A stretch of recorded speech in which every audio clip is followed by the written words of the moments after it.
اقرأ بسم ربک الذی خلق، پڑھیے اس رب کے نام سے جس نے پیدا کیا۔ سب سے پہلے اللہ کی معرفت بتائی جا رہی، اور اس کو ہر پڑھا لکھا آدمی بھی اور ان پڑھ آدمی بھی جانتا تھا کہ ساری کائنات کا خالق تو اللہ ہی ہے۔ وہ الگ بات ہے کہ آج کے کمیونسٹ اور کچھ دہریہ لوگ اب یہ کہیں کہ یہ دنیا کا نظام ایسے ہی چل رہا ہے، دنیا ایسے ہی چلتی رہے گی، لوگ پیدا ہوتے ہیں اور مرتے ہیں، پیدا ہوتے رہیں گے اور مرتے رہیں گے، اور اس دنیا کو چلانے والا کوئی ہے ہی نہیں۔ یہ چند عقل کے اندھے لوگ اس کا انکار تو کر سکتے ہیں، لیکن میرے بھائیوں آج بھی کافروں کی بڑی سے بڑی اکثریت اس بات کو مانتی ہے کہ اس کائنات کا چلانے والا کوئی ہے۔ تو سب سے پہلے معرفت الہی اللہ رب العالمین کی معرفت سے جوڑا جا رہا ہے، اور یہ علم کی دعوت دی جا رہی ہے، اور علم دین میرے بھائیوں یہ فرض عین ہے۔ میں جانتا ہوں کہ علم دین کے ساتھ ساتھ دنیاوی تعلیم بھی آج کے زمانے میں اور آج کے اس دور میں بہت ضروری ہے، لیکن دنیاوی تعلیم فرض کفایہ ہے اور دینی تعلیم فرض عین ہے۔ جس طرح نماز فرض ہے، جس طرح روزہ فرض ہے، اسی طریقے سے علم دین کا حصول بھی فرض ہے، کیونکہ اللہ کے نبی صلی اللہ علیہ وسلم کی حدیث بالکل کلیئر ہے اور صاف ہے کہ طلب العلم فریضۃ علی کل مسلم، علم دین کا حاصل کرنا ہر مسلمان پر، خواہ وہ مرد ہو یا عورت، لڑکا ہو یا لڑکی، سب کے اوپر فرض ہے۔ طلب العلم فریضۃ علی کل مسلم، وہ علم دین کا حاصل کرنا فرض ہے۔ میں یہ نہیں کہہ رہا ہوں کہ میں صرف آپ کو علم دین سے جوڑ کر اور آپ کو صرف مسجدوں کی چہار دیواری تک محدود کرنا چاہتا ہوں، اور آپ کو یہ بنانا چاہتا ہوں کہ آپ مسجدوں سے نکلیں اور صرف مسجد کے محراب پہ کھڑے ہو کے آپ امامت کریں اور مسجد کے ممبر پہ کھڑے ہو کے خطبہ دے دیں، بس یہی تک آپ رہیے۔ نہیں، میں اس بات کا قطعی قائل نہیں ہوں، لیکن علم دین دنیاوی تعلیم پر فوقیت رکھتی ہے۔ آپ کو دنیاوی تعلیم بھی حاصل کرنا ہے، لیکن دین کی تعلیم فوقیت حاصل رکھتی ہے اور برتری حاصل رکھتی ہے، لہذا اس دین کی تعلیم کو ہمیں ترجیح دینا چاہیے۔ اور ظاہر ہے کہ جو شخص قرآن سے جڑے گا، ظاہر ہے جب تک قرآن نازل نہیں ہوا تھا، دیکھ لیجئے دنیا نے کہاں ترقی کی تھی۔ آج جتنے سائنسی ڈپارٹمنٹ ہیں اور آج جتنے بھی ٹیکنالوجی کے ڈپارٹمنٹس ہیں، آپ ان پر غور کر کے دیکھیں، یہ ساری کی ساری چیزیں قرآن کے نزول کے بعد آئی ہیں۔ یعنی قرآن کے اندر سائنس بھی ہے، قرآن کے اندر ٹیکنالوجی بھی ہے، قرآن کے اندر کیمسٹری بھی ہے، اور قرآن کے اندر فزکس بھی ہے۔ قرآن کو جو ہے مہارت حاصل کرنے والا، قرآن کو اچھی طریقے سے پڑھنے والا، سائنس اور ٹیکنالوجی سے بھی آٹومیٹک جڑے گا۔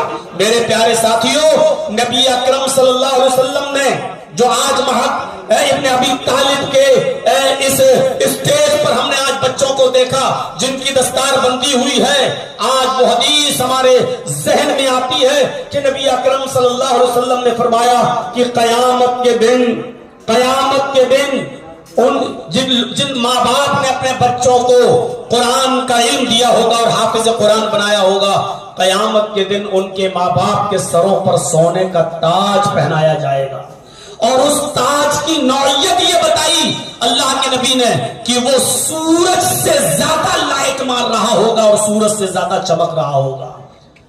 دور سے لوگ جب دیکھیں گے سونے کا تاج پہنے ہوئے، مکٹ پہنے ہوئے ان لوگوں کو، تو سوال کریں گے کہ یہ کون خوش نصیب لوگ ہیں، اور جب بتایا جائے گا یہ وہ لوگ ہیں جنہوں نے دنیا کے اندر اپنے بچوں کو قرآن کا علم سکھایا تھا، قرآن کا علم دیا تھا، حافظ قرآن بنایا تھا، تو یہ لوگ رشک کریں گے اور افسوس بھی کریں گے، کاش کہ میں نے بھی اپنے بچوں کو قرآن کی تعلیم سے جوڑا ہوتا، کاش میں نے بھی اپنے بچوں کو قرآن کے علم سے جوڑا ہوتا۔ تو یہ دینی تعلیم انتہائی ضروری ہے، اور ساتھ میں ہم یہ نہیں کہتے کہ دنیاوی تعلیم حاصل نہ کرو، دنیاوی تعلیم بھی بے حد ضروری ہے۔ مجھے یاد ہے کہ جب ایک مرتبہ میں کسی اپنے پڑوسی ملک میں ایک پروگرام کے تعلق سے گیا تھا، تو میرے بھائیوں وہاں کے غیر مسلموں نے اس اسٹیج پر بیٹھے ہوئے علماء سے سوال کیا تھا کہ آپ نے ہمارے پنجابی زبان میں قرآن کا ٹرانسلیٹ آج کیا ہے، ہم نے اس کو آج پڑھا ہے اور آج ہم اسلام لائے ہیں. ابھی تک یہ ہماری لینگویج میں، ابھی تک ہماری زبان میں یہ قرآن کا ٹرانسلیٹ نہیں ہوا تھا. پوچھنا یہ ہے علماء سے، انہوں نے کہا کہ اب تک جب اس کا ٹرانسلیٹ ہماری زبان میں نہیں ہوا تھا تو ہم نہیں جانتے تھے قرآن کیا ہے. آج جب ہماری زبان میں قرآن کا ٹرانسلیٹ ہوا تب ہمیں پتا چلا کہ قرآن کیا ہے. ہمارے آباء و اجداد، ہمارے باپ دادا جو حالت کفر میں انتقال کر گئے، ان کا کیا ہوگا؟ ان تک تو قرآن پہنچا ہی نہیں تھا، ان تک تو ان کی زبان میں قرآن کو کوئی پہنچانے والا نہیں تھا. اگر وہ حالت کفر میں مر گئے تو وہ جنت میں جائیں گے یا جہنم میں؟ میرے بھائیوں، بالکل سیدھا سادھا اور صاف ستھرا جواب کسی عالم کے پاس موجود نہیں تھا. ان کا کہنا یہ تھا کہ ہمارے ماں باپ کے پاس تو ان کی زبان میں قرآن پہنچا ہی نہیں. جب پہنچا ہی نہیں تو ہمارے ماں باپ جہنمی کیوں، ہمارے والدین جہنم میں کیوں جائیں گے؟ آپ نے پہلے پہنچایا ہی نہیں. اس لیے ضرورت ہے آج ہر لینگویج کو سیکھنے کی، ہر زبان کو سیکھنے کی، اس میں مہارت حاصل کرنے کی اور قرآن اور حدیث کی دعوت کو اس زبان میں عام کرنے کی. وہ ایک جنگ تھی جس جنگ میں اللہ کے نبی صلی اللہ علیہ وسلم کے سامنے 10 یا 15 قیدیوں کو، مجوسیوں کو قید کر کے لایا گیا جو عبرانی زبان جانتے تھے، اور بہت سے رشتہ دار تو مال فدیہ دے کر اپنے اپنے قیدیوں کو چھڑا لے گئے. لیکن یہ 10 یا 15 لوگ جو باقی بچے اور جن کے پاس کچھ نہیں تھا مال فدیہ دینے کے لیے، تو اللہ کے نبی جناب محمد رسول اللہ نے یہ شرط لگائی کہ تمہیں ایک شرط پہ چھوڑا جائے گا. میرے ساتھیوں غور کریے گا، اللہ کے نبی نے کیا شرط لگائی کہ تم میں سے ہر ایک آدمی، ہر ایک بندی میرے 10 صحابہ کو عبرانی زبان سکھائے گا. تم 15 لوگ ہمارے پاس بندی ہو، قیدی ہو، ہر ایک آدمی میرے 10 صحابہ کو عبرانی زبان سکھلائے گا، اور 15 لوگ، 15 قیدی 150 لوگوں کو عبرانی زبان سکھائیں گے، اور یہی تمہارا فدیہ ہوگا اور تمہیں چھوڑ دیا جائے گا. ان لوگوں نے صحابہ کرام کو عبرانی زبان سکھلائی اور اللہ کے رسول نے اپنا وعدہ پورا کر کے ان کو چھوڑ دیا. وہ لوگ سب چلے گئے. پھر اللہ کے نبی نے ان صحابہ کو ان بستیوں میں بھیجا جہاں کے لوگ عبرانی زبان جانتے تھے، اور ان کی زبان میں قرآن کو پہنچایا گیا، قرآن کی دعوت دی گئی اور ان کو اسلام کی دعوت سے نوازا گیا اور اسلام ان تک پہنچایا گیا. تو میرے بھائیوں، ضرورت ہے آج کے زمانے میں ہر زبان سیکھنے کی، لیکن پھر میں کہوں گا کہ دینی تعلیم مقدم ہے. میرے پیارے ساتھیوں، ایک باپ کا بھی کردار ہوتا ہے اور ایک ماں کا بھی کردار ہوتا ہے. ابھی ہمارے ڈاکٹر صاحب یہاں تقریر کر رہے تھے، انہوں نے کہا تھا کہ مدرسوں سے اور اسکولوں سے ہمیں تعلیم تو مل جاتی ہے لیکن تربیت نہیں ملتی. اس میں کوئی شک نہیں ہے. آج بڑی بڑی یونیورسٹیز کا مزاج دیکھ لیجیے. آپ کی دلی کے اندر بھی بڑی سے بڑی یونیورسٹیز موجود ہیں، لیکن آج دیکھ لیجیے تربیت کا حال یہ ہے کہ بڑی بڑی ڈگریاں لے کر آنے والے، بڑی بڑی پی ایچ ڈی کرنے والے، بڑے بڑے ڈاکٹریٹ کی ڈگری لے کر آنے والے، اور بڑے بڑے انجینئر اور سافٹ ویئر انجینئر اور پتہ نہیں کون کون سی ڈگریاں ان کے پاس، لیکن تربیت کا حال یہ ہے کہ وہ سڑک کے کنارے کھڑے ہو کر آپ کو کھڑے ہو کر پیشاب کرتے ہوئے نظر آئیں گے.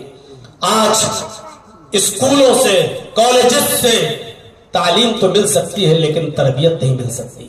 تربیت ایک باپ دے سکتا ہے اور ایک ماں دے سکتی ہے. کسی انگریز نے کہا تھا مدرس لیپ از فرسٹ کالج فار چلڈرن. ماں کی گود یہ بچے کا پہلا مدرسہ ہوتا ہے. ماں کی گود یہ بچے کی پہلی تربیت گاہ ہوتی ہے. بچہ اگر ماں کی گود سے اچھی تربیت سیکھ کر نہیں نکلا اور نہیں سیکھا تو یقین مانیے دنیا کی کسی بھی یونیورسٹی میں آپ اس کو پڑھائیے، دنیا کی کسی بھی یونیورسٹی میں آپ اس کو کچھ بھی سکھائیے، لیکن ماں کی گود سے اگر اس نے اچھی تربیت نہیں پائی تو اس کو کچھ نہیں ملے گا. آپ کو یاد ہوگا اسی انڈیا کا واقعہ ہے، سلطان ڈاکو جو ڈاکو بنا تھا اس میں ماں کا رول تھا. اور آپ کو یاد ہوگا کہ جب سلطان ڈاکو کو تختہ دار پہ لے جایا گیا اور پھانسی کے پھندے پر لے جا کر اس سے پوچھا گیا کہ تمہاری کوئی آخری تمنا ہے، تمہاری کوئی آخری آرزو ہے، تمہاری کوئی آخری خواہش ہے، تو جانتے ہو سلطان ڈاکو نے کیا کہا تھا؟ سلطان ڈاکو نے کہا تھا کہ میری آخری تمنا اور میری آخری خواہش یہ ہے کہ میں اپنی ماں سے ملنا چاہتا ہوں، مجھے میری ماں سے ملواؤ. اور جب اس کی ماں کو اس کے سامنے لا کر کھڑا کیا گیا، میری ماں بہنیں ذرا غور سے سنیں، تمہارے اوپر بچوں کی ذمہ داری زیادہ عائد ہوتی ہے، اس لیے کہ بچوں کے ماں باپ تو آفس رہتے ہیں، دن بھر مزدوری کرتے ہیں، آفس رہتے ہیں، یا کوئی اپنا پیشہ جو ان کا ہوتا ہے اس کام کے لیے نکل جاتے ہیں۔ بچوں کی نگرانی کی اصل ذمہ داری ہمارے گھر کی ماں اور بہنوں کے اوپر عائد ہوتی ہے، اس لیے ان کو اس واقعے کو سننا چاہیے کہ جب سلطان ڈاکو کے سامنے اس کی ماں لائی گئی تو جلاد نے کہا لو یہ تمہاری ماں آ گئی ہے، اب تم کیا چاہتے ہو؟ آخری تمنا پوری ہو گئی۔ اس نے کہا ابھی میرے آخری تمنا کا ایک دوسرا جملہ باقی ہے، اور وہ ورڈ یہ ہے کہ مجھ سے پہلے میری ماں کو پھانسی لگائی جائے۔ کون بیٹا یہ کہے گا کہ مجھ سے پہلے میری ماں کو پھانسی کے تختے پر چڑھایا جائے؟ لیکن سلطان ڈاکو نے یہ کہا کہ مجھ سے پہلے میری ماں کو پھانسی لگائی جائے۔ جلاد نے پوچھا آخر تم ایسا کیوں کہہ رہے ہو؟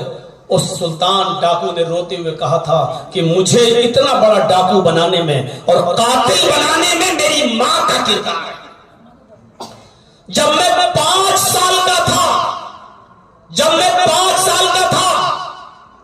تو میری ماں نے مجھے ایک انڈا لانے کے لیے بھیجا، بیٹے کرانہ کی دکان پر جاؤ اور ایک انڈا لے کر آؤ، مجھے ایک انڈے کا پیسہ دیا۔ میں کرانے کی دکان پر گیا، میں نے انڈا خریدا، دکاندار نے مجھ سے کہا پیسے، میں نے کہا دے تو دیے، ابھی تو دیے تمہیں، چونکہ میں چھوٹا تھا دکاندار نے سوچا بچہ جھوٹ نہیں بول سکتا ہے، وہ میری بات مان گیا۔ میں انڈا لے کر اور پیسہ لے کر اپنے گھر واپس آیا، میں نے ماں کے ہاتھ میں انڈا بھی دے دیا اور پیسہ بھی۔ ماں نے پوچھا بیٹے یہ پیسہ لوٹا کر کیسے لائے ہو؟ میں نے پورا واقعہ بیان کر دیا، ماں میں نے دکاندار کو بے وقوف بنا دیا اور کہا پیسے دے تو دیے، حالانکہ دیے نہیں تھے۔ تو ماں نے مجھے سینے سے لگا کر میری پیٹھ تھپتھپائی، بیٹے اس غریبی میں تم نے میرا بہت اچھا مدد کر رہے ہو، اس غریبی میں تم میری بہت اچھی مدد کر رہے ہو، چلو اس پیسے کو شام کے کھانے میں کام آ جائے گا۔ یہی سے میرا حوصلہ بڑھتا ہے، پھر میں چھوٹی موٹی چوری کرنے لگتا ہوں، پھر بڑی چوری کرنے لگتا ہوں، پھر ڈکیت بن جاتا ہوں، اور ایک دن آیا کہ میں اتنا بڑا ڈاکو بن گیا کہ راستے میں لوگوں کا مال چھیننے لگا، اور جو نہیں دیتا تھا چاقو اور تلوار سے خنجر سے اس کا مرڈر کر دیتا تھا۔ بالآخر پکڑا گیا، مقدمہ چلا اور مجھے تختہ دار پہ لٹکایا جا رہا ہے۔ اس لیے مجھے اگر پہلی مرتبہ جب میں انڈا لے کر آیا تھا اور میری ماں نے جب میں نے کہا تھا کہ یہ پیسہ لو، میں نے بے وقوف بنا دیا دکاندار کو، اسی وقت اگر میری ماں نے میرے گال پہ تھپڑ مارا ہوگا اور میرا ہاتھ پکڑ کر مجھے دکان پر لے گئی ہوتی اور دکاندار کے ہاتھ میں وہ پیسہ دیا ہوتا اور کہتی کہ میں اپنے بچے کی معافی آپ سے مانگ رہی ہوں، میرے بچے نے آپ کو پیسہ نہیں دیا تھا، تو میرا حوصلہ نہیں بڑھتا اور میں اتنا بڑا قاتل نہ بنتا، اتنا بڑا چور اور ڈاکو نہیں بنتا۔ لہٰذا مجھے ڈاکو بنانے میں اور قاتل بنانے میں میری ماں کا یوگدان ہے۔ ایک ماں اپنے بچے کو اچھی تربیت بھی دے سکتی ہے اور بری تربیت بھی۔ یہاں جو مائیں بہنیں بیٹھی ہوئی ہیں غور کریں کن کے بچے آج رات کے 12 بجے اور 1 بجے گھر پہ آ رہے ہیں، 2 بجے گھر پہ آ رہے ہیں، ضرور تمہاری تربیت کی کچھ کمی ہوگی، ورنہ اولاد عشاء کی نماز کے بعد مڈر گشتیاں کرے اور ٹہلے اور گھومے، اور آپ مجبور ہیں کہ میری اولاد سنتی ہی نہیں ہے، یہ دن آپ کو دیکھنا پڑ رہے ہیں، ضرور آپ کی تربیت کی کچھ کمی رہی ہے۔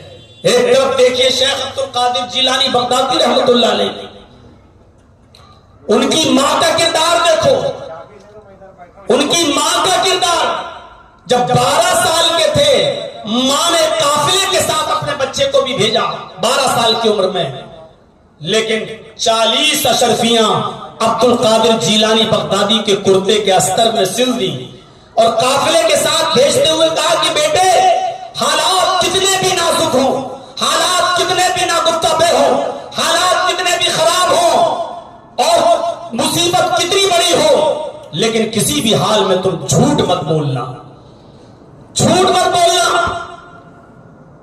عبد القادر جیلانی بغدادی جب قافلے کے ساتھ گئے 12 سال کی عمر، لیکن راستے میں جب قافلے کو چوروں نے اور ڈاکوؤں نے لوٹ لیا تو ایک چور عبد القادر جیلانی کے پاس بھی آیا اور کہنے لگا اے بچے تیرے پاس بھی کچھ ہے؟ تو اس بچے نے جواب دیا عبد القادر جیلانی نے کہ ہاں ہے۔ چور قریب آیا، کیا ہے تیرے پاس؟ کہا 40 اشرفیاں۔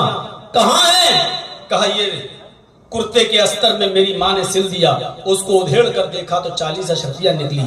چوروں نے کہا یہ کیا بات ہے بھائی، ہم تو یہاں تک پہنچتے ہی نہیں اور تم تو بچے تھے، ہم تمہاری تلاشی بھی نہیں لیتے، پھر تم نے سچ سچ کیوں بتا دیا؟ اس لڑکے نے جو جواب دیا عبد القادر جیلانی نے، ایسی بزرگیاں اور مرتبے نہیں ملتے۔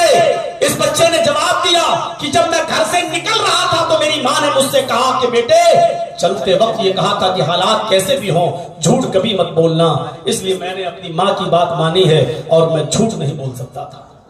اس چور نے کہا کہ تم اپنی ماں کی اتنی بات مانتے ہو؟ افسوس کہ میری پوری زندگی چوری میں اور ڈکیتی میں گزر گئی، لیکن میں اپنے رب کی کتنی بڑی نافرمانی کرتا آیا۔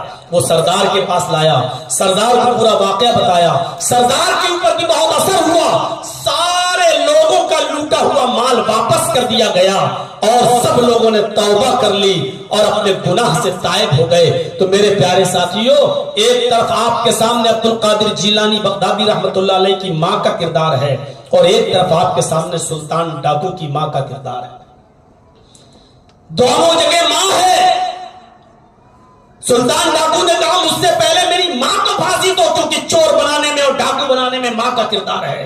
اور عبد القادر جیلانی کی ماں کا کردار یہ رہا کہ چوروں کے سردار پر اثر پڑا اور لوٹا ہوا مال واپس کر کے سب تائب ہو گئے اور توبہ کر کے سب کے سب میرے بھائیوں نمازی اور روزدار بن گئے۔ اب آپ اندازہ لگائیں کہ بچوں کی تربیت میں ماں کا کردار کتنا زبردست ہوتا ہے۔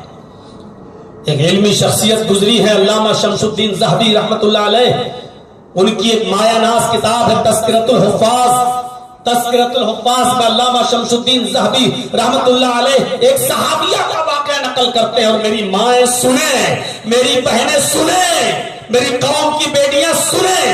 آج کے اس انسٹاگرام اور ٹک ٹاک کے ماحول میں جہاں اولیانیت نے ایک ننگا ناچ ناچا ہے اور ہماری ماں بہنوں کو بے پردہ بنا کر رکھ دیا ہے، وہ ذرا تصور کریں، تذکرۃ الحفاظ کو اس صحابیہ کے واقعے سے سیکھیں کہ فرماتے ہیں تذکرۃ الحفاظ کا علامہ شمس الدین ذہبی کہ ایک صحابیہ تھی، ان کے گھر میں ایک بچہ پیدا ہوا، ولادت ہوئی ایک بچے کی۔ اس صحابیہ کا کردار دیکھیے اور تربیت دیکھیے کہ جب وہ بچہ پیشاب کرتا تھا تو اس کی ماں اس بچے کی شرمگاہ پر پانی ڈال دیا کرتی تھی، پانی ڈال دیا کرتی تھی، ایک برتن لیا پانی ڈال دیا۔ جب بھی اس بچے نے پیشاب کیا، پیشاب کرنے کے بعد ماں اس کی شرمگاہ پر پانی ڈال دیا کرتی تھی۔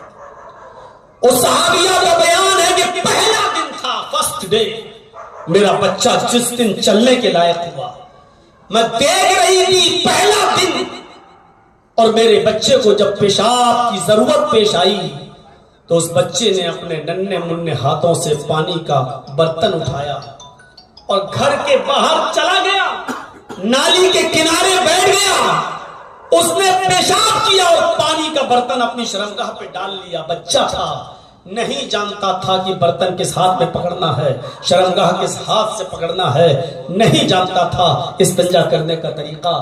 جو سیکھا تھا اپنی ماں سے وہی وہ کر رہا ہے۔ اس نے اپنی شرمگاہ پر پانی ڈال دیا، ماں دور سے دیکھ رہی ہے اپنے بچے کو، ماں دیکھ رہی ہے کہ میرا بیٹا اپنے ننھے منھے ہاتھوں سے پانی ڈال رہا ہے۔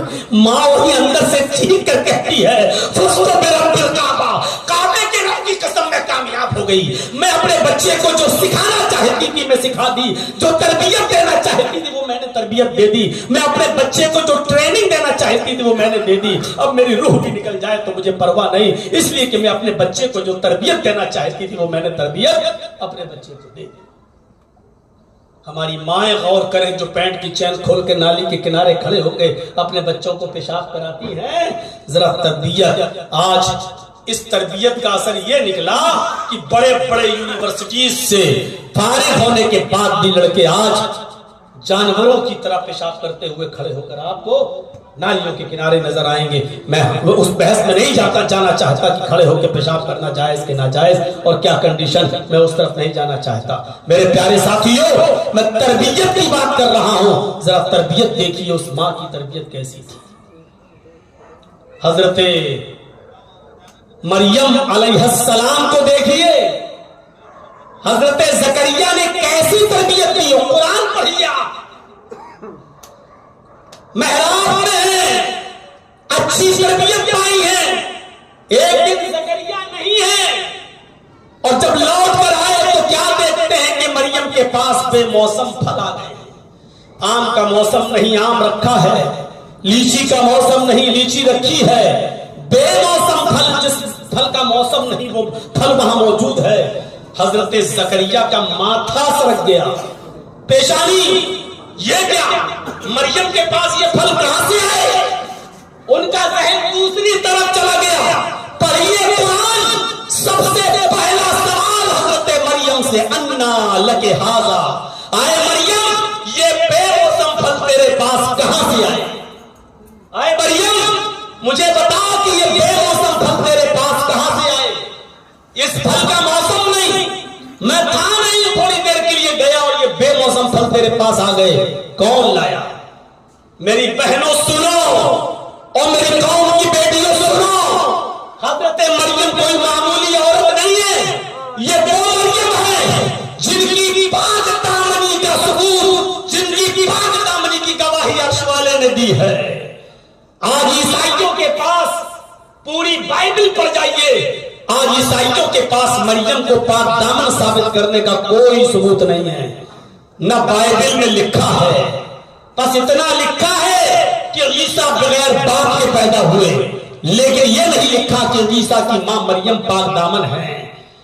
عیسائیوں کو قرآن کا احسان ماننا چاہیے, عیسائیوں کو قرآن کا شکر ادا کرنا چاہیے اللہ کا کہ اللہ رب العالمین نے قرآن کے اندر عیسیٰ کی ماں مریم کی پاک دامنی کا اعلان کیا, اور جن کی پاک دامنی کا اعلان عرش والا کر رہا ہے.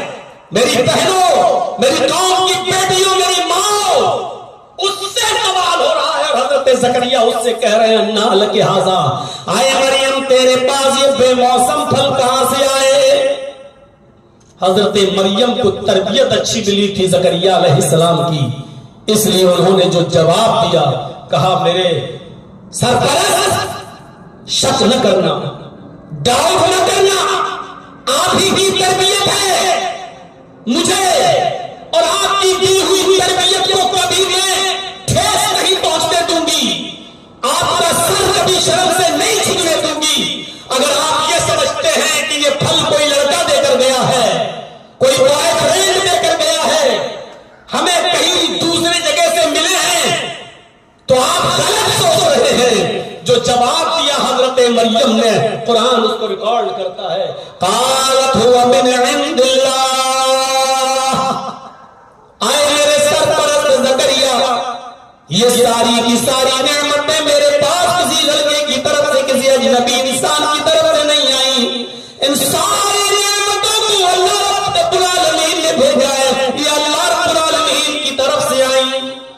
آپ چاہتے ہو کہ آپ اسکول سے گھر آؤ اور آپ کے ماں باپ آپ کا موبائل چیک نہ کریں, آپ چاہتے ہو کہ آپ کو اسکول سے آؤ اور آپ کے ماں باپ آپ کا بستہ چیک نہ کریں, آپ چاہتے ہو کہ آپ اسکول سے آئیں اور آپ کے بھائی اور آپ کے گارجین آپ کی تلاشی نہ لیں اور آپ سے سوال نہ کریں, بیٹی یہ 2 کتابیں لے کر گئی تھی, آتے وقت یہ 4 کتابیں تمہارے پاس کہاں سے آ گئی؟ بیٹی تمہارے موبائل میں تو کال کرنے کے لیے بیلنس نہیں تھا, لیکن اب دیکھ رہا ہوں تم فیس بک اور واٹس ایپ بھی چلا رہی ہو, یہ بیلنس کہاں سے آیا؟ یہ سوال جب مریم سے ہو سکتا ہے تو ہماری بیٹیوں سے اور ہماری بہنوں سے یہ سوال کیوں نہیں ہو سکتا ہے؟ اور ان سوالوں کو جب کرنا ہم نے چھوڑ دیا تو ارتداد کا دروازہ کھلا, اور ایسا دروازہ کھلا کہ میرے بھائیوں کہتے ہوئے شرم آتی ہے, نہیں دل چاہتا ہے کہ بولوں, لیکن بغیر بولے رہ بھی نہیں پاتا ہوں کہ عالمہ فاضلہ مدرسے کی جس نے قرآن حدیث پڑھی ہو اور عالمیت کی جب مدرسے سے فارغ ہو کر نکلی اور اس نے کانوینٹ اسکول جوائن کر لیا پڑھانے کے لیے، اور کانوینٹ اسکول میں پڑھاتے پڑھاتے غیر مسلم لڑکے کے ساتھ جب اس کی آشنائی ہو گئی تو وہ عالم اور فاضلہ لڑکی اس غیر مسلم لڑکے کے ساتھ ایک مندر میں جا کر سندور لگا کر ہندو رسم و رواج کے مطابق پھیرے لگا کر شادی کرتی ہے۔ میرے بھائیوں، چند ہی دن رہی، الحمدللہ وہ واپس اپنے گھر آ چکی ہے۔ دعا کرو اللہ رب العالمین اس کو مستقل مزاج بنائے، اس کی غلطی کو معاف فرمائے، اور اس کو اپنے ماں باپ کی آنکھوں کی ٹھنڈک بنائے، اور علم دین سے اس کو آراستہ و پیراستہ رکھے۔ لیکن جڑیں اتنی مضبوط ہو چکی ہیں ارتداد والی کہ جو اب دینی مدرسوں سے فارغہ عالمہ اور فاضلہ تک پہنچ چکی ہیں، تو اسکولوں میں پڑھنے والی اور کالجز میں پڑھنے والی اور پھر ان اسکولوں میں جس میں کوئی ایجوکیشن ہو، لڑکیاں اور لڑکیاں بیٹھ کر ایک تعلیم حاصل کر رہے ہو، اور اس اسکولوں کا اور کالجز کا مزاج کیا ہوگا؟ میرے بھائیوں، اس سے آگے بولیں گے تو شاید دہلی کے رہنے والے ہو بہار اور بنگال کے جنگلوں میں ہم تقریر نہیں کر رہے ہیں کہ جہاں جو بول کے ہم چاہیں اور نکل جائیں آسانی کے ساتھ۔ یہاں آپ کو چونکہ آپ کے مزاج کے خلاف باتیں جائیں گی تو آپ کو برا لگے گا۔ میری ماں اور بہنوں، یہ دلی ہے، ہم نے بامبے میں بھی تقریریں کی اور دلی میں بھی تقریریں کی ہیں، ہم نے کلکتہ اور مدراس میں بھی تقریریں کی ہیں، ہم نے بڑے بڑے شہروں کا مزاج دیکھا ہے۔ آپ اپنی شان کے خلاف کچھ سننا گوارا نہیں کرتے۔ یہ مزاج ابن ربیعہ کو غور کرو کیا ہے، پیٹ میں ہے، اور ان کے باپ ربیعہ اپنے بیوی کو 20,000 دینار دیتے ہیں کہ لو میری بیوی، یہ لو میں سفر پہ جا رہا ہوں، ہو سکتا ہے کہ آنے میں کچھ تاخیر ہو جائے، اللہ اگر تمہیں کوئی بچہ دے تو اس کی اچھی تربیت کرنا۔ 20,000 دینار دے کر جب چلے گئے ربیعہ، میرے بھائیوں تصور کرو کہ 1 سال نہیں، 2 سال نہیں، 3 سال نہیں، خطیب بغدادی پڑھیے، تاریخی خطیب بغدادی پڑھیے، خطیب بغدادی کی پورے 27 سال کے بعد خطیب بغدادی لکھتے ہیں اپنی تاریخ کے اندر، 27 سال کے بعد ربیعہ لوٹے، ربیعہ الفروخ 27 سال کے بعد لوٹے اور اپنے گھر جانے کی اجازت مانگی، چونکہ مسئلہ جانتے تھے۔ اب آج کل تو خیر موبائل کا زمانہ ہے، کوئی 8, 10, 15 دن کے بعد اپنے گھر جائے تو اپنی بیوی کو پہلے فون کر دے کہ میں آ رہا ہوں، اسی وقت پہنچوں گا، یہ بہتر ہے فون کر دینا اور بتا دینا، تاکہ وہ اپنے جو اصول و ضوابط کے مطابق جو قرآن و حدیث کی تعلیمات ہے اس کے مطابق وہ غسل وغیرہ کر لے، میک اپ وغیرہ کر لے، نہا لے، دھل لے۔ یہ تمام چیزیں ہیں، اس زمانے میں نہیں تھا موبائل کا زمانہ، اس زمانے میں نہیں تھا ٹیلی فون کا زمانہ اور تار کا، تو انہوں نے قاصد کے ہاتھ سے خبر بھیجی کہ میں آ گیا ہوں، کیا میں گھر پہ آ سکتا ہوں؟ ربیعہ الفروخ کی بیوی نے کہا کہ جا کر ان سے کہہ دینا کہ ظہر اور عصر اور مغرب کی نماز تم مسجد ہی کے اندر ادا کرو گے، اور مغرب کی نماز کے بعد تم آنا، ابھی تمہاری بیوی تم کو اجازت نہیں دیتی گھر میں آنے کی۔ ربیعہ الفروخ ظہر کی نماز مسجد میں پڑھتے ہیں، عصر کی نماز مسجد میں پڑھتے ہیں، کیا دیکھتے ہیں کہ 25-24 سال کا خوبصورت نوجوان ظہر کی نماز پڑھاتا ہے اور پڑھا کر نکل جاتا ہے، عصر کی نماز پڑھانے آتا ہے اور عصر کے بعد درس دیتا ہے، اتنا علمی درس دیتا ہے کہ ربیعہ کہتے ہیں کہ میری زبان سے یہ دعا نکلی کہ الہ العالمین تو نے مجھے بھی کوئی بیٹا دیا ہوگا، کاش تو نے مجھے بھی کوئی اولاد دی ہوگی تو میں بھی اپنی وہ اولاد کو، اپنے بیٹے کو عالم دین بناتا، حافظ قرآن بناتا، ایسا ہی عالم بناتا۔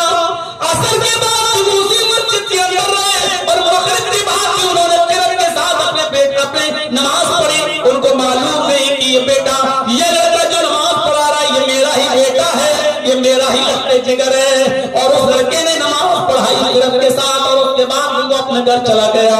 جب ربیعہ کو اجازت ملی کہ اب تم گھر میں آ سکتے ہو، ربیعہ نے جب اپنے گھر کا دروازہ کھولا، کھنکھڑایا تو اسی لڑکے نے دروازہ کھولا، دونوں میں تھوڑی دیر بحث ہوئی، ربیعہ نے کہا یہ میرا گھر ہے، ابن ربیعہ کہتے ہیں کہ واہ میں 25 سال سے گھر میں رہ رہا ہوں، میں تو آپ کو جانتا بھی نہیں ہوں۔ ماں ان دونوں کے جھگڑے کو ختم کیا اور کہا کہ اے میرے شوہر یہ تمہارا بیٹا ہے، یہ تمہارا بیٹا ہے، اسی کی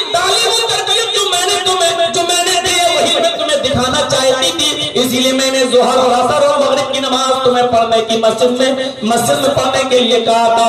اب یہ بتاؤ کہ تم اس سے جو 20,000 دینار کا سوال کر رہے ہو کہ کہاں خرچ کیا، تمہیں اس 20,000 دینار سے زیادہ پیار ہے، اس سے زیادہ لگاؤ ہے یا اس بچے کی تعلیم و تربیت سے؟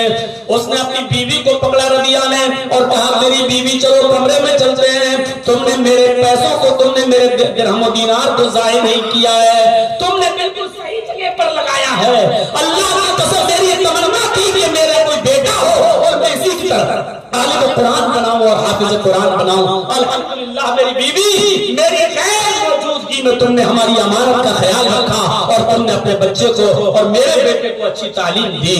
یہ ماں کا کردار ہے، یہ ماں کا رول ہے، ماں کا رول۔ اس لیے جن کے بچے حافظ قرآن ہیں اور عالم قرآن، ان کو فخر کرنا چاہیے۔ آپ کو شاید معلوم ہوگا قرآن کی وجہ سے عزت ملتی ہے۔ حضرت عمر فاروق رضی اللہ تعالیٰ عنہ جب اپنی شورا بنایا کرتے تھے اور میٹنگ کیا کرتے تھے تو اس میں چھوٹا بچہ آیا کرتا تھا، عبداللہ ابن عباس، بہت چھوٹے کم عمر میں تھے، یہ آیا کرتے تھے تو لوگوں سے کہتے تھے کہ عمر اس بچے کو کیوں بلاتے ہو، اور جب یہ اپنی مرضی سے آتا ہے تو اس کو ہٹاتے کیوں نہیں ہو، ہم جیسے بزرگ لوگ یہاں موجود ہیں تو اس بچے کو یہاں کیوں بلاتے ہو؟ تو حضرت عمر فاروق نے جو جواب دیا وہ جواب یہ کہ یہ بچہ ہے کہ جس کے بارے میں اللہ کے نبی صلی اللہ علیہ وسلم نے دعا کی تھی کہ اللہ قرآن کی فقہ اور قرآن کی سمجھ عطا فرما عبداللہ کو، لہذا یہ قرآن کا ایک اچھا سمجھنے والا ہے، اچھا مفسر ہے، اس قرآن کی اچھی سمجھ رکھنے کی وجہ سے میں اس کو اس شورا میں بلاتا ہوں۔ یہ قرآن کی عظمت کی وجہ سے میرے پیارے ساتھیوں یہ عزت ملی ہے، یہ بلندی ملی ہے۔ آپ کو شاید یاد ہوگا مسلم شریف پڑھیے، علماء سے سنا ہوگا آپ نے کہ مکہ کے گورنر نافع ابن عبد الحارث الخزائی کو جب یہ مقام اسفان گئے، ان کو پتا چلا کہ اسفان میں حضرت عمر فاروق آئے ہوئے ہیں تو یہ ان سے ملنے گئے اور ابن ابزا کو جو ان کا آزاد کردہ غلام تھا اس کو انہوں نے مکے کی باغ ڈور دے دی اور مکے کی گورنری ان کو سونپ دی کہ میں تو وہاں جا رہا ہوں، مکے کو تم دیکھنا۔ مقام اسفان چلے گئے اور حضرت عمر سے ملے۔ حضرت عمر فاروق نے جب ان کو دیکھا تو دیکھ کر فرمایا ارے تم یہاں ہو، تم یہاں ہو، اگر تم یہاں ہو تو مجھے یہ بتاؤ کہ مکے کی گورنری کس کو سونپ کے آئے ہو؟ تم یہاں ہو تو یہ بتاؤ کہ مکے کی گورنری کس کے حوالے کر کے آئے ہو؟ تو حضرت نافع ابن عبد الحارث الخزائی نے کہا کہ میں نے ابن ابزا کو مکے کا گورنر بنا دیا ہے۔ کہا ابن ابزا کون ہے؟ کہا وہ میرے آزاد کردہ غلام ہے، پہلے غلام تھے میں نے ان کو آزاد کر دیا۔ حضرت عمر نے ان کو ڈانٹتے ہوئے کہا کہ تمہیں مکے کا گورنر بنانے کے لیے آزاد کردہ غلام ہی ملا، تمہاری نظر صرف ایک غلام کے اوپر پڑی، اتنی بڑی ذمہ داری تم نے ابن ابزا کو دے دی، اپنے آزاد کردہ غلام کو دے دی۔ آخر وجہ کیا ہے؟ کیوں تم نے دی ہے؟ ابن ابزا کو تم نے مکے کا گورنر کیوں بنایا؟ تو اس کے جواب میں نافع ابن عبد الحارث نے جو جملے ادا کیے وہ جملے یہ تھے انہو قاری لکتاب اللہ وعالم بالفرائض۔ اے امیر المومنین، میں نے ابن ابزا میں کوئی خوبی نہیں دیکھی، وہ آزاد کردہ غلام ہے، بس ایک خوبی میں نے دیکھی ہے اور وہ خوبی یہ ہے کہ وہ قاری لکتاب اللہ، اللہ کی کتاب کا بہتر قاری ہے، اللہ کی کتاب کو اچھی آواز میں پڑھنے والا ہے، وہ عالم بالفرائض اور فرائض کا اچھا علم رکھنے والا ہے۔ زمین و جائیداد کے بٹوارے، بیٹے کا کتنا حق، بیٹی کا کتنا حق، ماں کا کتنا حق، یہ فرائض کا اچھا جانکار ہے، اچھا علم رکھتا ہے۔ بس اس وجہ سے میں نے ابن ابزا کو مکہ کا گورنر بنایا۔ حضرت عمر فاروق کہنے لگے تب تم نے کوئی غلطی نہیں کی، اگر اس کے اندر یہ دو خوبی ہے، قاری کتاب اللہ، اگر وہ اللہ کی کتاب کا قاری ہے اور وہ عالم بالفرائض ہے تو تم نے کوئی غلطی نہیں کی ہے، کیونکہ میں نے اللہ کے نبی صلی اللہ علیہ وسلم سے سنا ہے ان اللہ یرفع بہذا الکتاب اقواما ویضع به آخرین۔ اللہ رب العالمین اسی کتاب پر عمل کرنے کی وجہ سے قوموں کو عروج دیتا ہے، قوموں کو بلندی عطا فرماتا ہے، اور اسی کتاب کو چھوڑ دینے کی وجہ سے اللہ رب العالمین ان کو ذلیل کر دیتا ہے اور رسوا کر دیتا ہے۔ تم نے بہت اچھا کیا، یہ پڑھنے والے عزیز طلبا، تم خوش نصیب ہو کہ زمین پر چلتے ہو تو سمندر کی مچھلیاں تمہارے لیے پر بچھاتی ہیں، اور آسمان کے فرشتے تمہارے لیے پر بچھاتے ہیں، اور سمندر کی مچھلیاں تمہارے لیے دعائیں کرتی ہیں۔ میرے عزیز طلبا، تم خوش نصیب ہو کہ تمہارے ماں باپ نے تم کو یہاں اللہ کی کتاب کا حافظ بنایا ہے۔ غزوہ احد میں جب 70 صحابہ شہید کر دیے گئے اور جب اللہ کے نبی صلی اللہ علیہ وسلم ان کو دفنا رہے تھے تو آپ کہہ رہے ایک قبر میں 2-3 صحابہ کو دفنایا جا رہا تھا اور ان کے لیے قبر کھودی جا رہی تھی۔ تو میرے ساتھ آپ اندازہ لگا سکتے ہیں اور غور کر سکتے ہیں کہ اللہ کے نبی صلی اللہ علیہ وسلم پوچھتے جا رہے تھے کہ تو ان لوگوں میں سے قرآن سب سے زیادہ کس کو یاد ہے، ان میں سے قرآن سب سے زیادہ کس کو یاد ہے؟ اشارہ کیا جاتا کہ فلاں صحابی کو قرآن، آپ کہتے ہیں کہ ان کو اٹھاؤ اور سب سے پہلے قبر میں رکھو۔ سارے صحابہ کی عزت اپنی جگہ پر، بلندی اپنی جگہ پر، عظمت اپنی جگہ پر، لیکن 70 صحابہ شہید، لیکن آپ جس کو چاہتے ہیں اس کو اٹھا کر دفن نہیں کر رہے ہیں، بلکہ پوچھتے ہیں کہ ان 70 لوگوں میں قرآن کس کو سب سے زیادہ یاد تھا؟ جب اشارہ کیا جاتا فلاں کو اٹھاؤ، ان کو اٹھایا جاتا اور قبر میں اتارا جاتا۔ ان کے بعد قرآن سب سے اچھا کون پڑھتا تھا؟ فلاں، ان کو لاؤ قبر میں اتارو۔ یہ عزت، یہ بزرگی، یہ بلندی ملی ہے قرآن پڑھنے والوں کو اور قرآن کے حافظوں کو۔ تو میرے عزیز طلبا یاد رکھیے، تو میں نے 2-3 چیزیں یہ بتائی ہیں کہ علم ضروری ہے اور دین کا علم ضروری ہے اور ساتھ میں دنیاوی علم بھی ضروری ہے۔ اور جو بچے بیچارے بار بار فیل ہوتے ہیں، ناکام ہوتے ہیں، ان کو کبھی شرمندہ نہیں ہونا چاہیے ان باتوں پر، محنت کرنا چاہیے کہ لیس للانسان الا ما سعی، انسان کو وہی ملتا ہے جس کی وہ کوشش کرتا ہے۔ نیپولین بہت بڑا بزنس مین تھا، ناکام ہو گیا، بہت کروڑوں اربوں کا گھاٹا اور نقصان ہو گیا، قریب تھا کہ برین ہیمریج ہو جائے، اس کا دماغ پھٹ جائے، اپنے گھر کے دروازے پر کرسی لگا کر بیٹھا، وہ سوچ رہا تھا کہ کیا ہوا، اب میں یہ بزنس نہیں کروں گا۔ ایک چیونٹی کو دیکھتا ہے دیوار پہ چڑھتے ہوئے، ایک چیونٹی کو دیکھتا ہے دیوار پہ چڑھتے ہوئے، چیونٹی چل رہی ہے گر جاتی ہے، چیونٹی منزل پہ جانا چاہتی ہے، وہاں ایک مٹھائی رکھی ہوئی ہے، ایک مٹھائی رکھی ہوئی ہے، چیونٹی اس مٹھائی تک جانا چاہتی ہے لیکن چڑھتی ہے گر جاتی ہے، پھر چڑھتی ہے پھر گر جاتی ہے، پھر چڑھتی ہے پھر گر جاتی ہے۔ اس نے کاؤنٹ کیا، اس نے گنا، چیونٹی 21 بار گرتی ہے، 21 بار چڑھتی ہے اور 21 بار گرتی ہے، اور 22ویں مرتبہ میں وہ چیونٹی منزل تک پہنچ جاتی ہے، مٹھائی تک پہنچ جاتی ہے، اس سویٹ تک پہنچ جاتی ہے۔ نیپولین کہتا کہ میں نے اس چیونٹی سے سبق حاصل کیا ہے، ایک چیونٹی جب ہمت نہیں ہارتی ہے، اس کی منزل پہ نظر ہوتی ہے، جب منزل پہ نظر ہے، بار بار گرتی ہے لیکن ہمت نہیں ہارتی ہے۔ تو ہم تو ایک ہی بار فیل ہوئے ہیں اپنے مقصد میں، ہم کیوں ہمت ہار جائیں، ہم دوبارہ کام کریں گے۔ میرے بھائیوں، میرے ساتھیوں، اپنے بچوں کو حوصلہ دو، اگر کبھی وہ ناکام ہو جائے تو ان کو ڈانٹنے کے بجائے ان کو بتاؤ کہ ناکامیاں کامیابیوں کا پیش خیمہ ہوتی ہیں، اور کامیابی تبھی ملتی ہے جب انسان کسی بھٹی میں اچھی طریقے سے تپ جاتا ہے۔ میری ماں اور بہنوں، تمہیں ایک اچھا رول ادا کرنا ہے، تمہاری گود سے جو بچے تربیت پائیں ان کو ایک اچھی تعلیم دینا ہے۔ اب اس کا یہ مطلب نہیں کہ صرف اور ماں ہی دیں اور ماں باپ کی کوئی ذمہ داری نہیں ہے، ایسا بھی نہیں ہونا چاہیے۔ تفسیر ابن کثیر پڑھیے، حضرت یوسف علیہ السلام کو مختلف مراحل سے گزرنے کے بعد چھوٹے تھے، کنویں میں پھینک دیے گئے، بھائیوں نے ڈال دیا، قافلے والے آئے، کنویں سے نکالا، مصر کے بازار میں بیچ دیے گئے، اتنے خوبصورت ہونے کے باوجود چند سکوں میں بیچے گئے، وَشَرَوْهُ بِثَمَنٍ بَخْسٍ دَرَاهِمَ مَعْدُودَةٍ، چند چھوٹے سکوں میں بیچ دیے گئے۔ بادشاہ مصر تک آئے، کھاتے رہے، پیتے رہے، بڑے ہوتے رہے، پروان چڑھتے رہے، اور ایک دن آیا کہ بالغ ہو گئے، اور بالغ ہوئے تو بادشاہ مصر کی بیوی کی نظر خراب ہو گئی اور ان کو لبھانے لگی، لیکن وہ بچتے رہے۔ مصر کی عورتوں میں بڑا ہنگامہ، لو ایک غلام کو دل دے بیٹھی ہے، بادشاہ کی بیوی غلام کو دل دے بیٹھی ہے۔ عورتوں میں کوئی چیز کی چرچے بہت جلدی ہوتے ہیں۔ ہماری ماں بہنیں اس بات کو تھوڑا سا برا نہ مانیں۔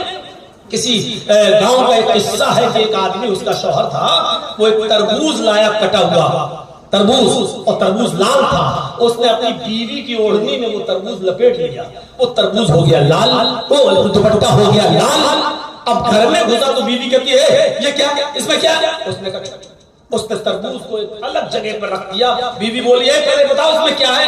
اس نے کہا کہ میری بیوی دیکھو غصہ گرمی میں نے ایک آدمی کا مرڈر کر دیا ہے, اسی کی گردن کاٹ کے میں لایا ہوں, ابھی دن میں پھینک نہیں سکتا ہوں, رات کے اندھیرے میں اس کو پھینکنے جاؤں گا. تم چپ رہو, میری بیوی ہو, خاموش رہنا. تھوڑی دیر کے لیے گھر سے باہر نکلا, عصر کے بعد وہ تربوز لایا تھا اور مغرب ہوتے ہوتے اس کے گھر تک پولیس آئی. پولیس پہنچی اور پولیس نے پورے گھر کی تلاشی لی. اس نے کہا صاحب پورے گھر کی تلاشی لو, کچھ نہیں ملے گا, جو ملے گا وہ میں خود لے کے آتا ہوں. وہ گیا اور تربوز اٹھا کے لایا, کہا یہ کھول کے دیکھا یہ تو تربوز ہے.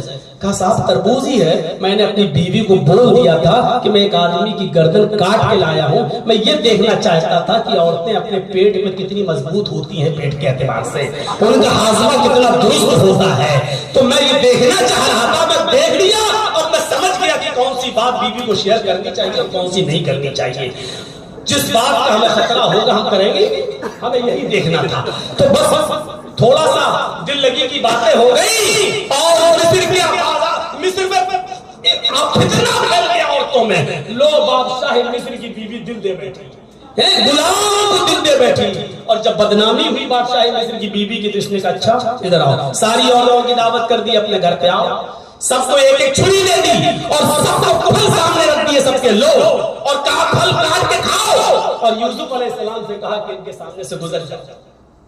اور جب یوسف علیہ السلام ان عورتوں کے سامنے سے گزرے, ان عورتوں نے جیسے یوسف کے حسن کو دیکھا, یوسف کی خوبصورتی کو دیکھا, تو بجائے انگلی کاٹنے بجائے پھل کاٹنے کے اپنی انگلیاں کاٹ ڈالی. کاٹی نہیں, کئی جگہ سے ٹکڑے ٹکڑے کر لی. تکلیف بھی نہیں ہوئی. کبھی کسی کو ایکسیڈنٹ ہو جائے یا دیوار میں بہت تیز سر پٹکوں گے نا تو فوراً تکلیف نہیں ہوتی ہے, تھوڑی دیر کے بعد اس درد کا احساس ہوتا ہے, اس وقت وہ جگہ سن ہو جاتی ہے. حسن دیکھ رہی ہے یوسف کا, انگلی کٹ رہی ہے, تکلیف کا پتہ ہی نہیں چلتا. کہتی ہیں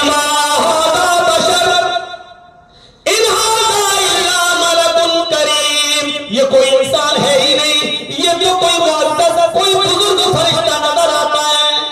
ابھی صرف بادشاہ مصر کی بیوی فریفتہ تھی, اب ساری مصر والیاں فریفتہ ہو گئی, سب کا دل آ گیا یوسف پر. اب بادشاہ مصر کی بیوی بولی بس مجھے قصوروار ٹھہرا رہی تھی نا, اب خود ہی کہنے لگی ہو انسان نہیں کوئی فرشتہ لگتا ہے, اب تم سب لوگ اس کی طرف مائل ہونے لگی ہو. اور وہی بھرے مجمع میں بادشاہ مصر کی بیوی نے کیا کہا, دھمکی دی, آئے مصر والیوں سن لو, اگر اس نوجوان نے اگر میری بات نہ مانی, میرے ارادے کو پورا نہیں کیا, میری بات نہ مانی, تو ہم اس کو سخت سے سخت سزا دلوائیں گے یا جیل میں سڑے گا. یوسف علیہ السلام کے سامنے دو راستے تھے, یا تو بادشاہ مصر کی بیوی کی بات مان کر 5 انگلی گھی میں سب ایسو آرام, یا پھر اس کی بات ٹھکرا دے تو جیل میں سڑے. یعنی ایک طرف مصیبت کا راستہ اور ایک طرف آرام کا راستہ. لیکن حضرت یوسف علیہ السلام چونکہ مومن تھے اس لیے مصیبت کے راستے کو ترجیح دی. رب السجن احب الی مما یدعوننی الیہ, اے اللہ مجھے جیل میں جانا زیادہ محبوب ہے بنسبت اس کے جس برے کام کی طرف یہ مجھے بلا رہی ہیں. ایک نہیں بلا رہی تھی, جس برے کام کی طرف یہ سب مجھے دعوت دے رہی ہیں, یہ سب مجھے مائل کر رہی ہیں, اے اللہ اس سے بہتر ہے کہ میں جیل میں چلا جاؤں, جیل میں چڑھوں, جیل میں رہوں, مجھے جیل میں جانا زیادہ پسند ہے. رب السجن احب الی مما یدعوننی الیہ والا تصرف عنی کیدہن, اے اللہ اگر تو نے مجھے ان کی چالوں سے محفوظ نہ کیا, اگر مجھے ان کی چالوں سے نہ بچایا. عورت کی چال بھی بہت خطرناک ہوتی ہے, فون نمبر بھی اس کو مل جائے گا, بات بھی یہ کرے گی, بلائے گی بھی یہ, دعوت بھی یہ دے گی, اور مگرمچھ کے آنسو بہا کر الزام بھی لگا دے گی. یہ میں بھول چکا ہوں اس سب معاملے کو. تو میرے بھائیوں, ہاں تو یہ بہت بڑا مکر ہوتا ہے, وہی لفظ ادھر بھی آیا ہے, رب السجن احب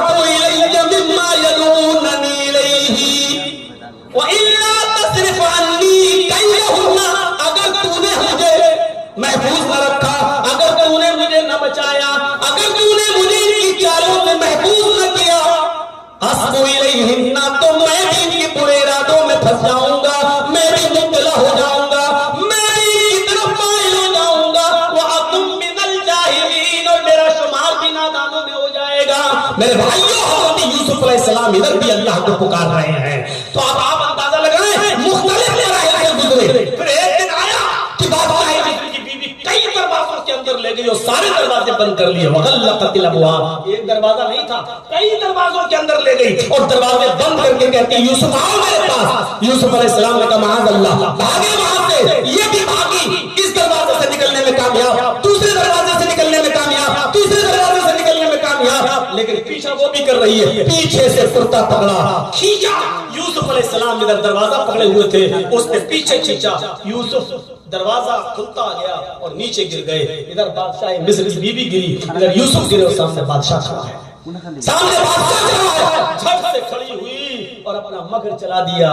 آپ کی بیوی پر اگر کوئی غلط نظر ڈالے تو اس کی سزا کیا ہونی چاہیے؟ میرے بھائیوں ایک لمبا واقعہ ہے، میں اس طرف جا کر صرف یہ بتانا چاہتا ہوں کہ پھر یوسف علیہ السلام جیل میں گئے. 7 سال کی مدت جیل میں رہنے کے بعد پھر لوٹے اور بادشاہ مصر بنے، مصر کے بادشاہ بنے. اور جب مصر کے بادشاہ بنے تو اپنی قمیص اور اپنی چادر ایک قاصد کو دے کر بھیجا اور قاصد کو دے کر کہا کہ یہ لے جاؤ اور یعقوب نام کے ایک شخص کو دے دینا. تفسیر اس نے کثیر پڑھی ہے، معالم التنزیل پڑھی ہے. اس کو نہیں معلوم تھا کہ یوسف ہمیں اپنے باپ کے پاس بھیج رہے ہیں. وہ یوسف کی قمیص لے کر یعقوب علیہ السلام کے پاس جا رہا ہے دوسری بستی. اور جب وہ قمیص یعقوب علیہ السلام کو دی گئی کہ یہ لیجئے مصر کے بادشاہ نے یہ قمیص تمہیں بھیجی ہے، اس کو تم سونگو گے پتہ چل جائے گا یہ قمیص کس کی ہے. یعقوب علیہ السلام نے اس قمیص کو سنا تو پہچان گئے اور کہنے لگے یہ یوسف کی قمیص ہے. تم نے یوسف کو کہاں دیکھا؟ فرمایا مصر کے اندر دیکھا. تو یعقوب علیہ السلام کا پہلا سوال تھا کیف ترکتہ، تم نے اس کو کس حال میں چھوڑا؟ یعقوب علیہ السلام نے پوچھا اے قمیص لے کر آنے والے کیف ترکتہ، تم نے اس کو کس حال میں چھوڑا؟ قمیص لانے والے نے کہا ترکتہ ملک مصر، ہم نے اس کو مصر کے بادشاہ کی حالت میں چھوڑا. ارے تم پوچھتے ہو کس حال میں؟ وہ تو ملک کے مصر کا بادشاہ ہے. اللہ کی قسم یعقوب علیہ السلام کو کوئی خوشی نہیں ہوئی یہ سن کر کہ میرا بیٹا ملک کے مصر کا بادشاہ ہے. یعقوب علیہ السلام نے فوراً کہا لا اسألکم عن ھذا ولکن اسألکم عن ایتین ترکتہ، میں تم سے یہ نہیں پوچھتا ہوں کہ وہ کہاں کا چیئرمین ہے، میں تم سے یہ نہیں پوچھتا ہوں کہ وہ کہاں کا بادشاہ ہے، بلکہ یہ جاننا چاہتا ہوں کہ اس کو کس دین پر چھوڑا ہے، اس کا دین کیا ہے، کس دین پر؟ کہا قال یشہد ان لا الہ الا اللہ، قاصد نے کہا ہم نے اس کو اس دین پر چھوڑا جس میں وہ اعلان کرتا ہے کہ اللہ کے علاوہ کوئی معبود نہیں. تب یعقوب علیہ السلام کو خوشی ہوتی ہے کہ میرا بیٹا بادشاہ مصر ہے وہ الگ بات لیکن توحید پر ہے. تو سب سے پہلے باپ نے جو سوال کیا وہ یہ جاننے کی کوشش کی کہ میرا بیٹا بادشاہ ہے، خوشی نہیں، لیکن جب یہ سنا کہ توحید پر ہے تب خوشی ہوتی ہے. 1:15 بج چکا ہے، اتنا وہ دلی بمبئی میں جلسے نہیں ہوتے ہیں تاخیر تک. تو میرے بھائیوں کافی ہے بس یہ جاننا، اتنا بتانے کا مقصد ہے کہ اولاد کی تربیت میں ماں کا کردار اور باپ کا کردار ایک اہم رول ادا کرتا ہے. اللہ تبارک و تعالی ہمیں اپنے بچوں کی اچھی تربیت کرنے کی توفیق عطا فرمائے، جب تک ہمیں زندہ رکھے اسلام پر زندہ رکھے، اور جب ہمارا خاتمہ ہو ایمان پر خاتمہ فرمائے. وما علینا الا البلاغ المبین، وآخر دعوانا الحمد للہ رب العالمین. السلام علیکم ورحمۃ اللہ وبرکاتہ.